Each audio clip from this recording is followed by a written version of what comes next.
Welcome to our webinar, which is at cyber attacks and ransomware. My name is Penny Hayes, and I am the CEO of TheTrustBridge, which is an organization helping a number of organizations with cyber preparation, their data protection processes and policies. And we're here today with our partners, Squire Patton Boggs. Malcolm, would you like to introduce yourself?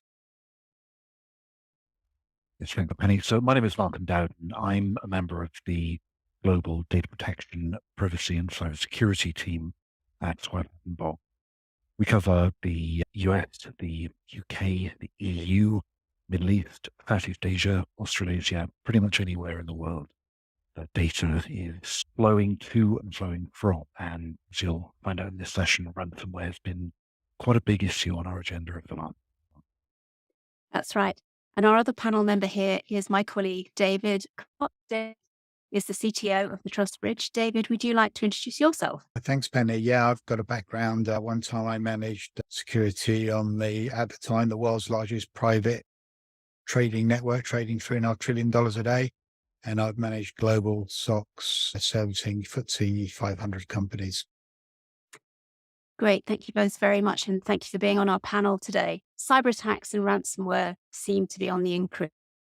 Anecdotally, the anecdotal evidence from both us and our partners is that's the case, despite the fact that some organizations around the world are actually declaring that there are fewer attacks at the moment and that ransoms are lower. But that's not in any of our experiences. The ransoms seem to be in millions of dollars. And obviously, the average cost, according to some reports, of any ransom attack or cyber attack is around about $4.5 million US, £4 million, which of course doesn't just, and that's all the other associated costs around that.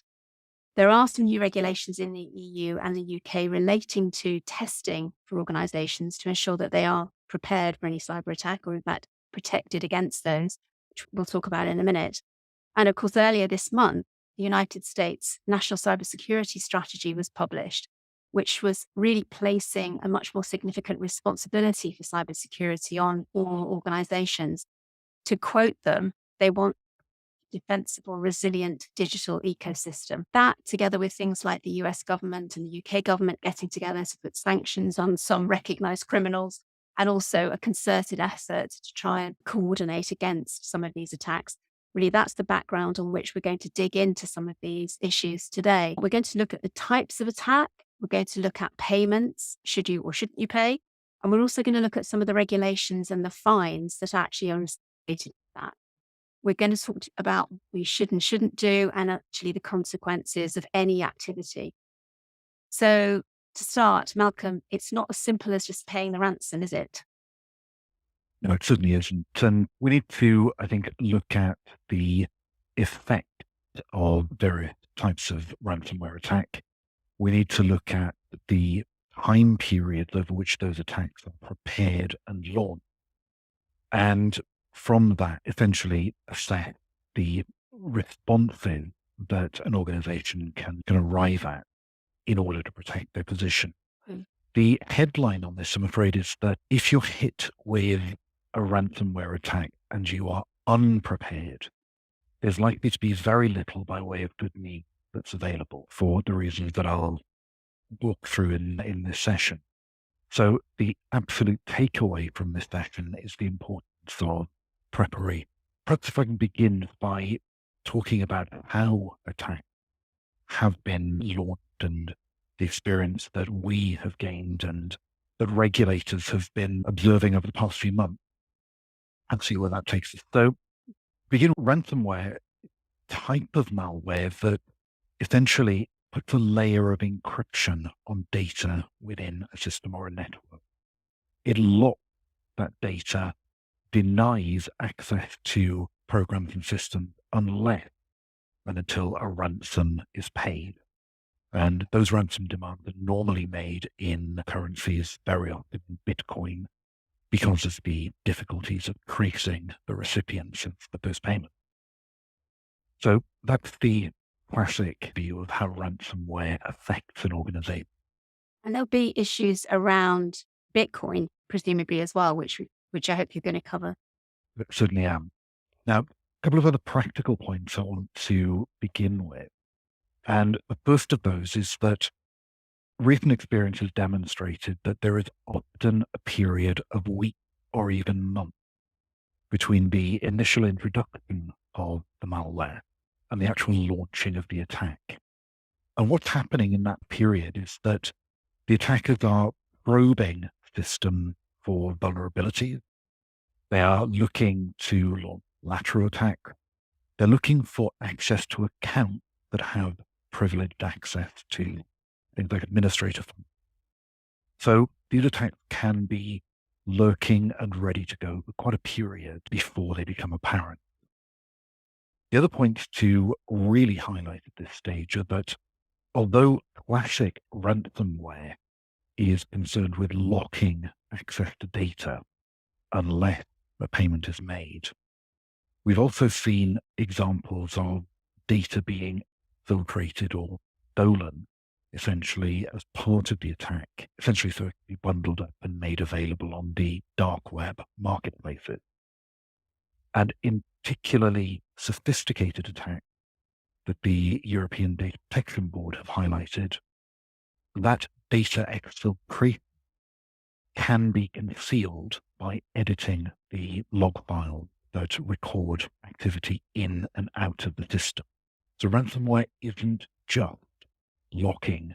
It can have broader consequences, as we'll see through the session. Is there a way, David, that before any kind of attack happens, that you can actually detect some of these things that are going on?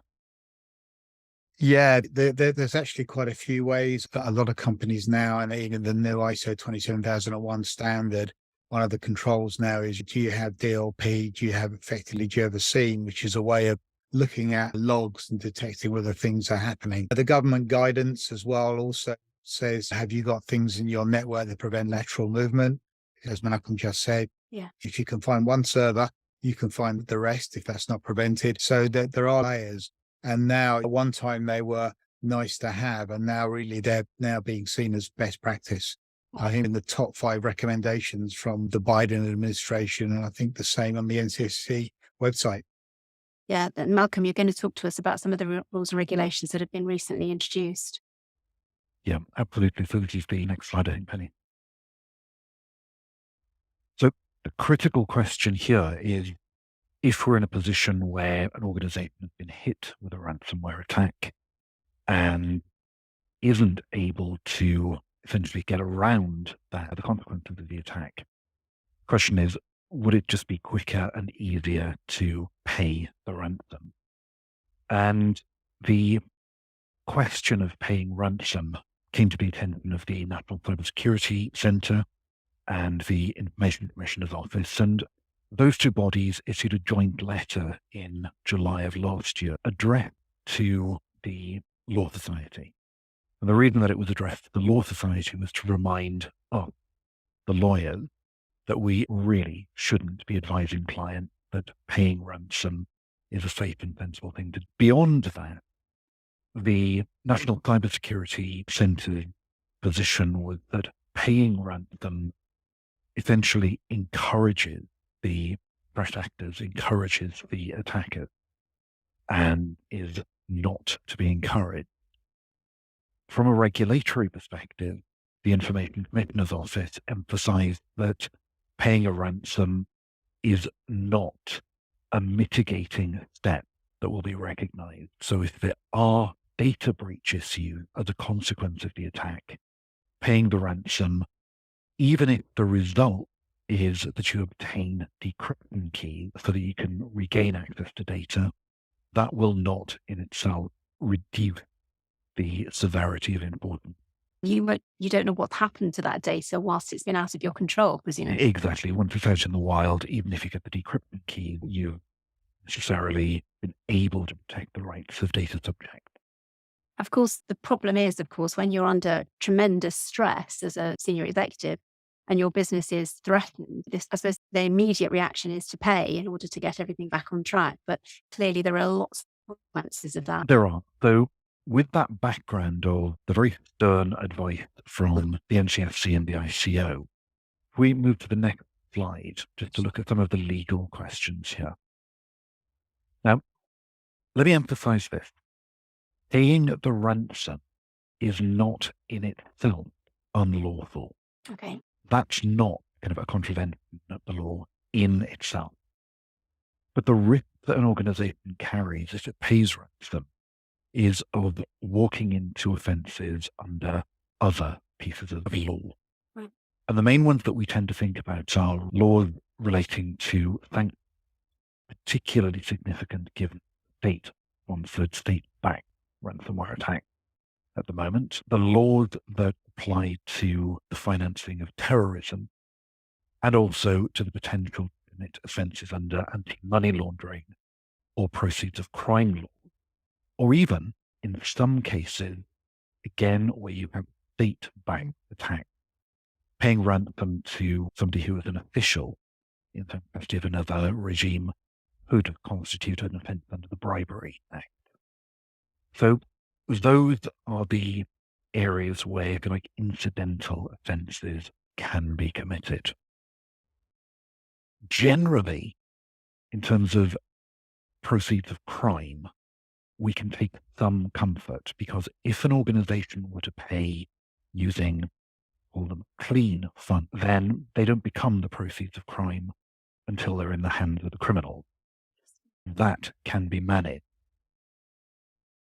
Money laundering, again, if you're paying with clean funds, then that reduces the risk of potentially you're being involved in something that would be regarded as money laundering.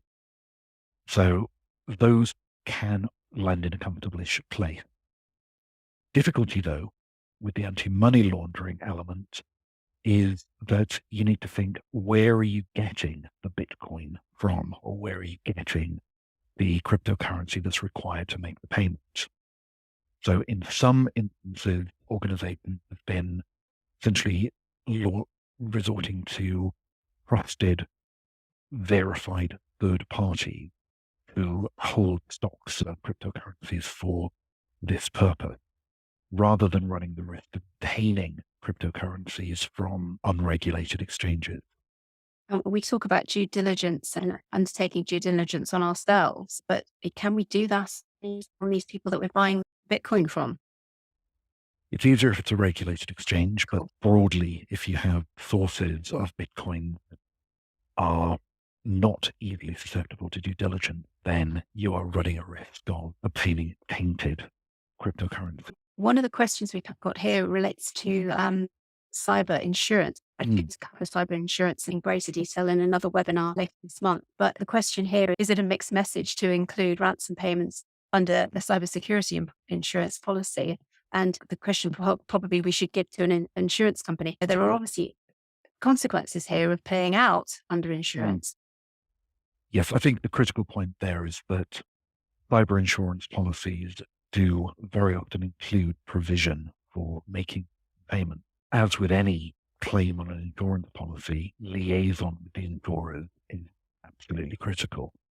And very often that comes down to identifying, as far as we can, the recipient of the payment, taking advice, liaising with law enforcement bodies to not get clearance, not get anything like immunity from other legal consequences, but at least to get an indication that a payment is reasonable to make it under the extremely difficult circumstances.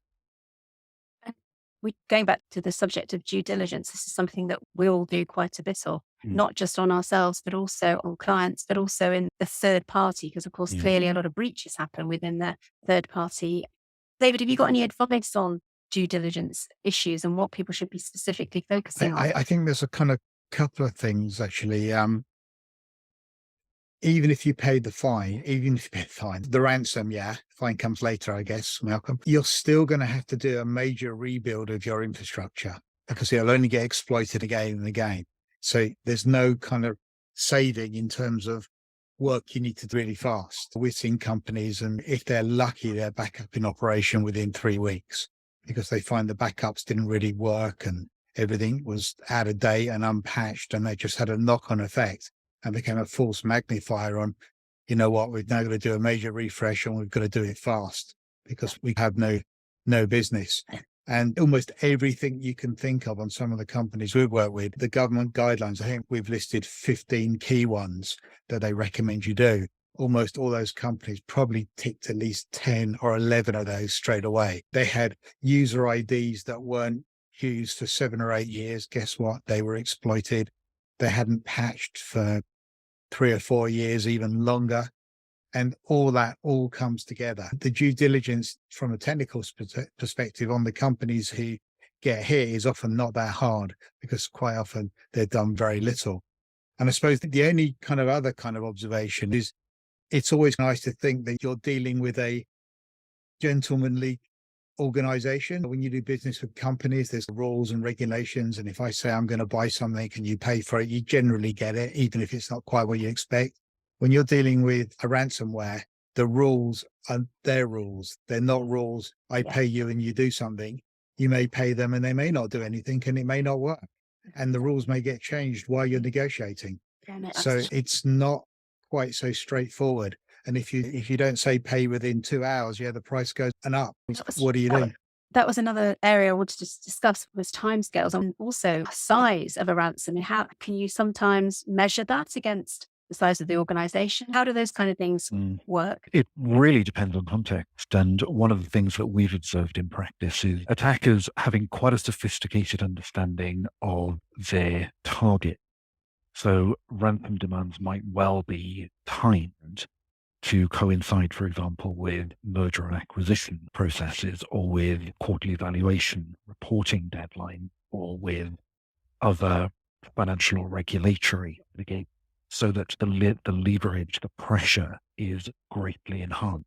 The ransom demand, as I said, tend to be expressed in cryptocurrency. So one of the odd things we saw over the last month or so is the size of the demand changing with fluctuation in the value of cryptocurrency, and often racking up quite heavily. They are intended to be painful. They're intended to be payments worth it from the perspective of the malicious actor, but they're very often calibrated with a view that it needs to be perceived in the boardroom as cheaper and easier to pay than to carry on suffering, for example, a daily loss of revenue, or to incur regulatory sanctions for missing reporting deadline. So they're intended to hurt, but they're often quite cunningly calibrated to make it feel as though they're worth paying.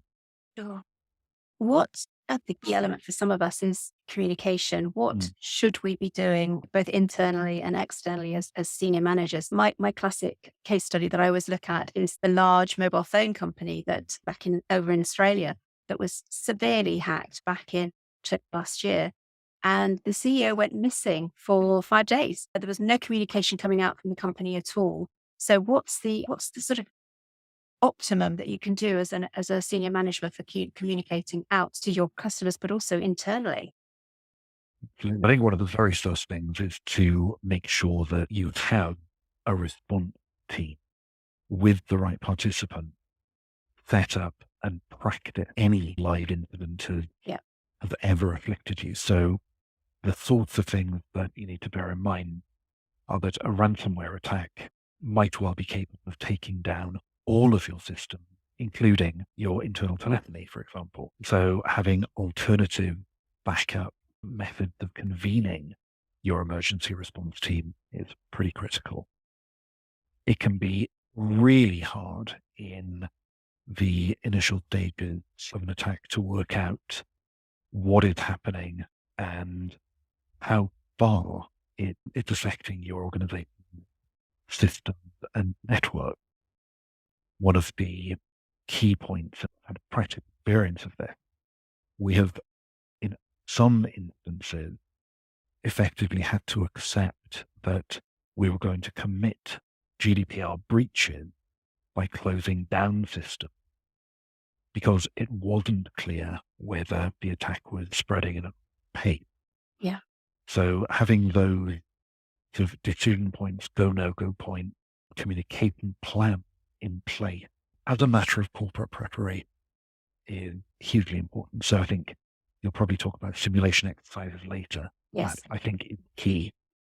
No, absolutely. In terms of understanding what to communicate and when to communicate and how to communicate. Some of the comments in the Q&A here are quite accurate. If you have backups, you need to make sure that is covered as well, and that has been decrypted as well as everything else. David, we know that there are some technical solutions, very simple technical solutions that organizations can put in place to try and mitigate, which is really what we're aiming for, isn't it? It's really preparation and mitigation. It's layered. There's no one magic bullet. There is some really cool tech, but you still need the rest. And as some of the questions there, we've seen companies that have got the backup and they found the restore just took too long, weeks and weeks. Exactly. And that doesn't work because the restore has not been tested to that level. I think it's, to some extent, maybe it's a little bit harsh on the companies. As Malcolm said, you're up against a nation state and to have, to some extent, a lot more resource than you may have access to. And there's also, as Malcolm said, having the incident team, but it's also having that list of who you're going to call, because you'll almost certainly need outside help.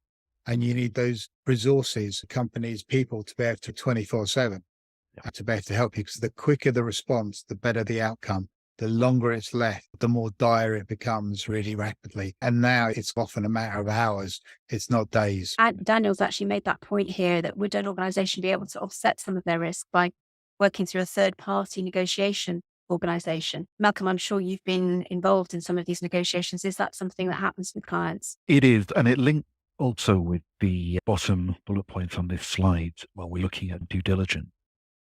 So the first point I want to emphasize on that is that the criminal offenses that I mentioned earlier can very often be avoided. So in other words, you can not walk into committing those offenses if you have decent, robust due diligence as to where the attack appears to have come from, who or what group are likely to be involved. So due diligence at that level can help to insulate you from criminal liability. Right. There was, however, last year, through the Economic Transparency Act, change in relation to civil monetary penalty.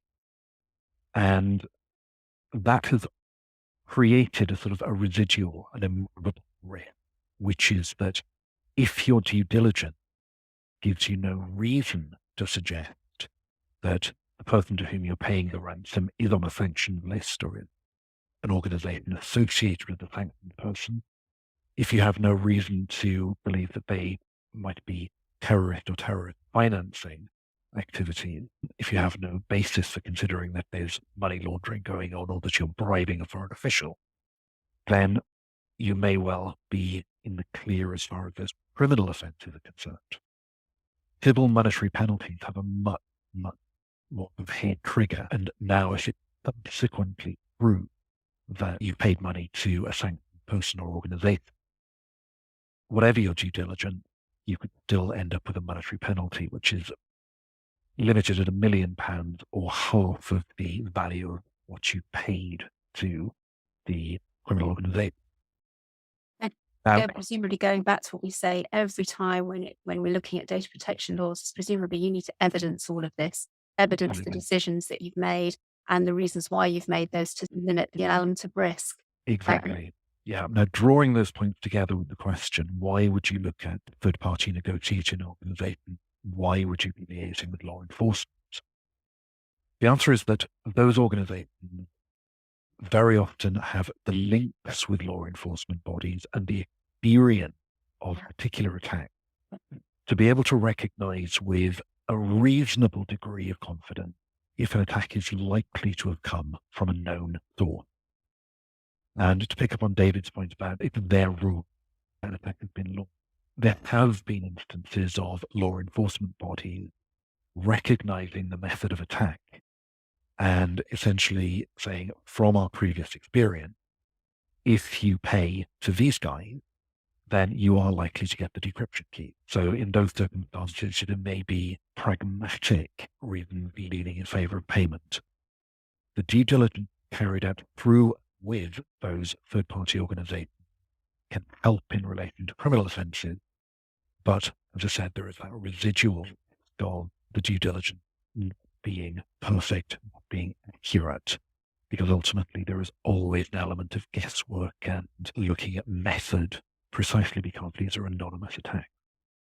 And So, also, so sorry, actually getting the decryption key isn't necessarily everything's not finished then. There are so elements where perhaps they're not even the real keys to get back to your own data. Is that what you're saying? part of what I'm saying, yeah, but the identification of the attacker group or the individuals that are involved will always be guesswork. You might Right. have somebody who's using a similar method.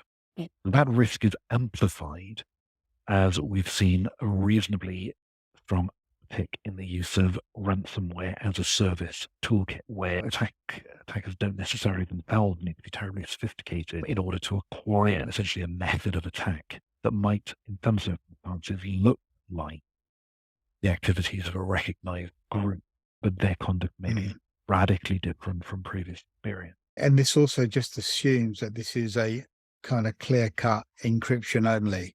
Yes. If there's exfiltration, you're then taking somebody who you don't know his word for it, that they will get rid of that data. And if they don't, you're then going to be potentially paying them for the next X years or months.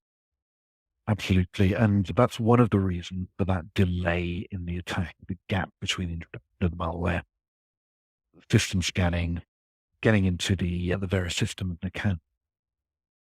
And create what, to my mind, is always one of the most painful bits of ransomware is that an organization that is the victim of a ransomware attack is simultaneously the villain in terms of protection and privacy.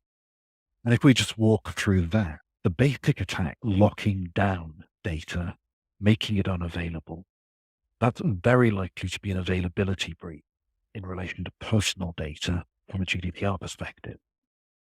If there is exfiltration of data is being hauled out, put onto the dark web, then you have a confidentiality breach for GDPR purposes.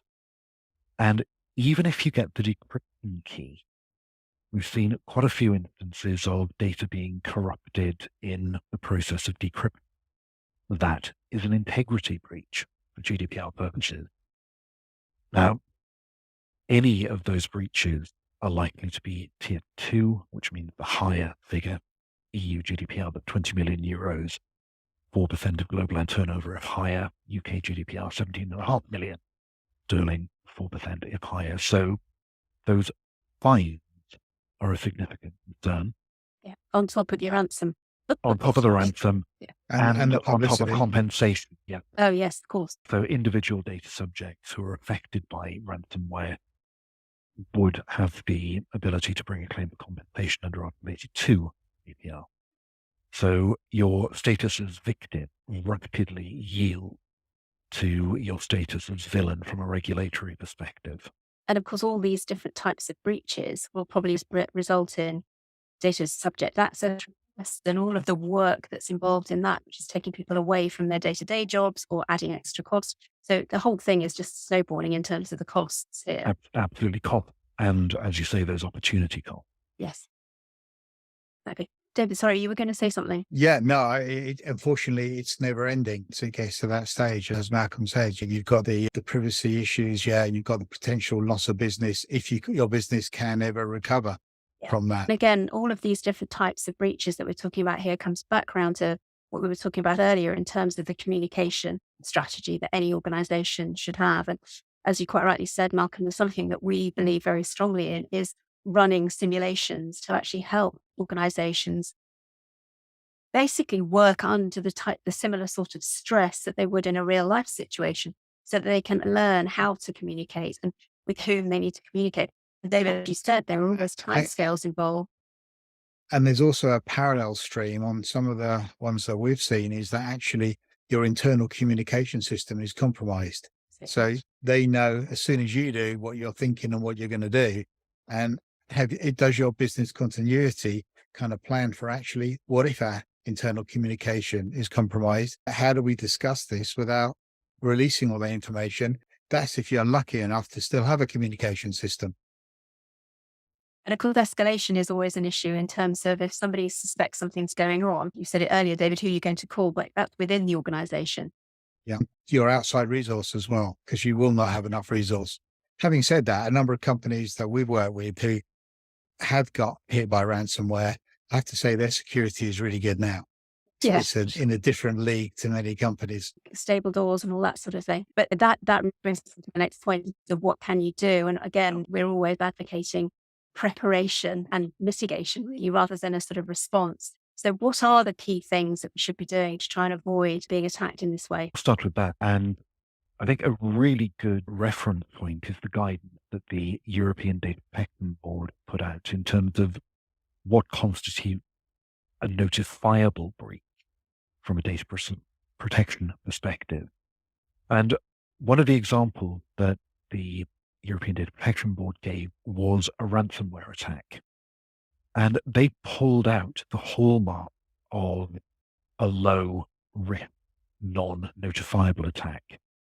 And understandably, they focused on things like the encryption of data. Now, the rationale there is that if you have strongly encrypted data at rest, if you do suffer a ransomware attack, then there is far less incentive on the attackers to exfiltrate that data because they would be exfiltrating encrypted data. It's less packageable, less marketable on the dark web, less capable of being used in subsequent or crime.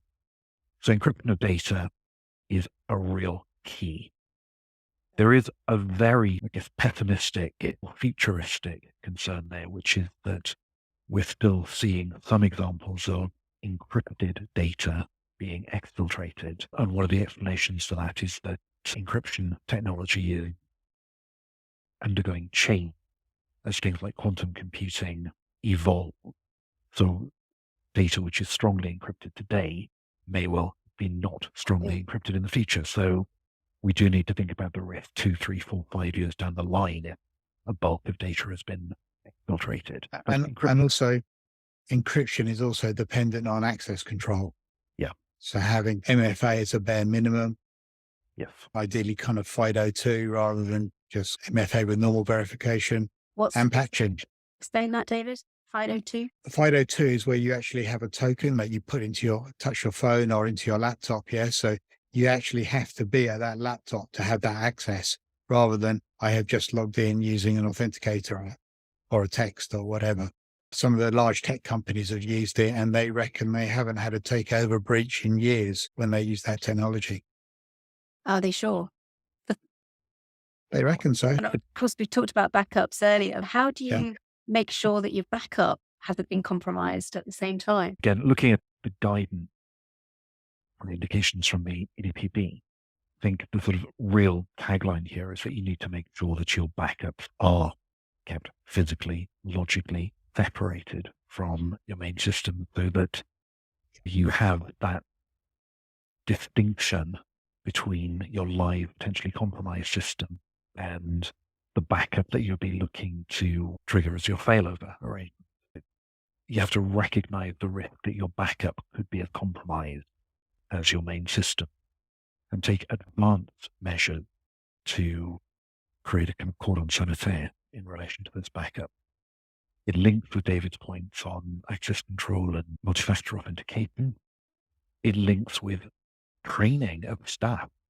A huge number of cybersecurity incidents are actually about human behavior, opening up the phishing email, forwarding the phishing email, traveling home on the train from London to Reading with your password and username on a post-it note on your open laptop, that kind of Silly that you haven't done. I see it a lot on the train home. But so in fact, who knows, maybe I'll get a career as an attacker out of that. Yeah, that human element is critical. And the other thing that I think comes through strongly, both from the guide and from one of the high-profile recent attacks, the Interserve attack, is that in that instance, there was an initial phishing email that was responded to, and it introduced malware onto a remote workstation, a laptop. So that brings in all of the questions about remote working. The initial security measures that were taken to deal with the malware on the network came to nothing because next time that remote workstation logged in, the malware was reintroduced. So looking at preparatory and resilience measures that reflect how people are working, where devices are at the moment when they're being logged into the system, and where the security layers are there. But that's very much David's province rather than mine. There Yeah, are no, organizations. absolutely, There are, absolutely, and it's the multi-layer. I think Malcolm, the geolocation, absolutely everything we can do. None of it is perfect, but it's just that extra barrier an attacker has to overcome. there's these organizations now that have these hubs, don't they, that can manage things like that across all devices in one go. Presumably that's another layer of preparation really that organizations can put in place. Yeah, and I think that's really, as I said at the start, both the hallmark of this and the real takeaway is that the only way to minimize the risk of being hard hit by ransomware is preparation. If the first that your system has been compromised, your data has been exposed, in those circumstances, all about trying to make the least worst outcome if you have strong, resilient, And heavily it's thinking defended. about some of the tough decisions you're going to have to make during that time. Yeah. And one of the big ones quite often is, do we save our company or do we save our customers? Because you may not have resources to do both at the same time. Yeah. Very difficult decision. Again, we've come back to training again, because the more you train, and you can't always prepare for everything, but the more the training you undertake, the better, presumably. But there's also an element of testing involved. I think some of the new regulations are now requiring companies to actually test on a regular basis as well.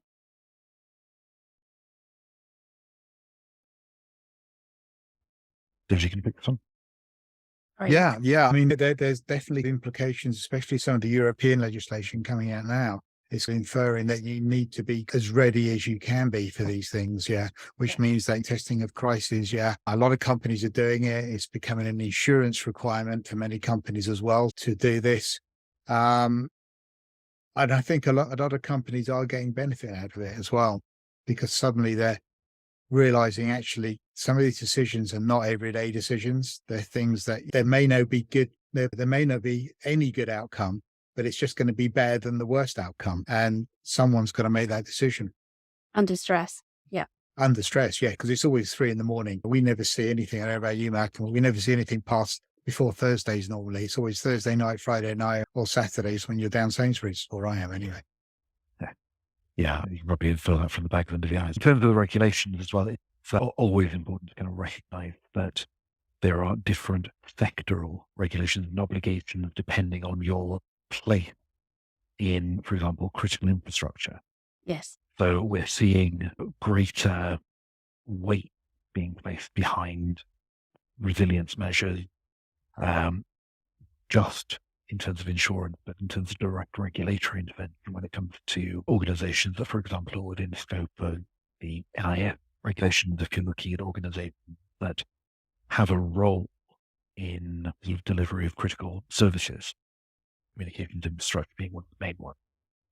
But all businesses really are potential target.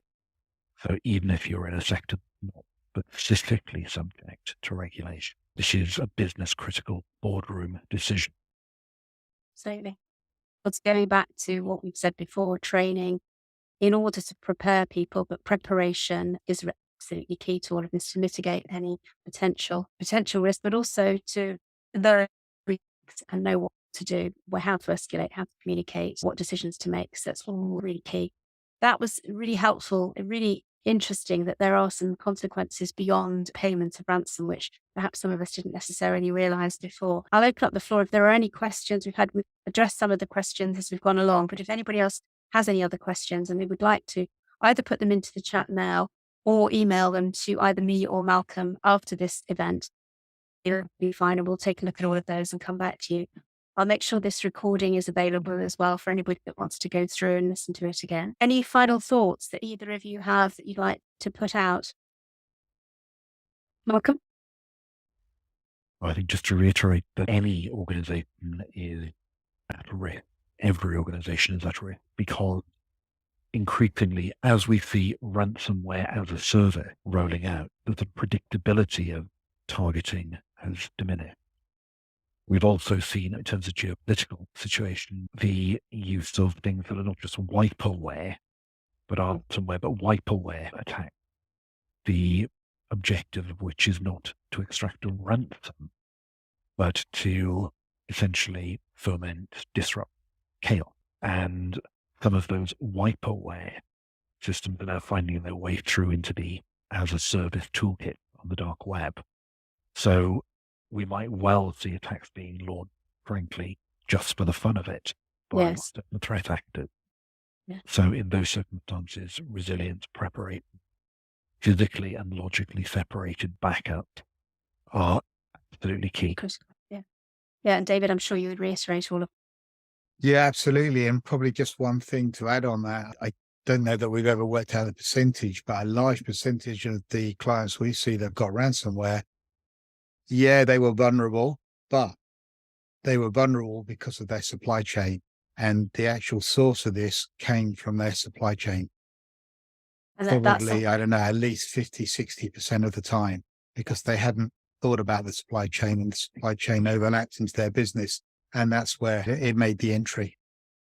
And that comes back to the things we've talked about earlier, which is due diligence of the third-party supply chain. And we've been involved in quite a lot of that recently. A lot of questionnaires being raised now by companies before they enter into contracts with third. You're absolutely right. That is definitely a big gateway that can bring in some of these, I think, not just ransomware, but other data breach items as well. So yes, that's a very important point.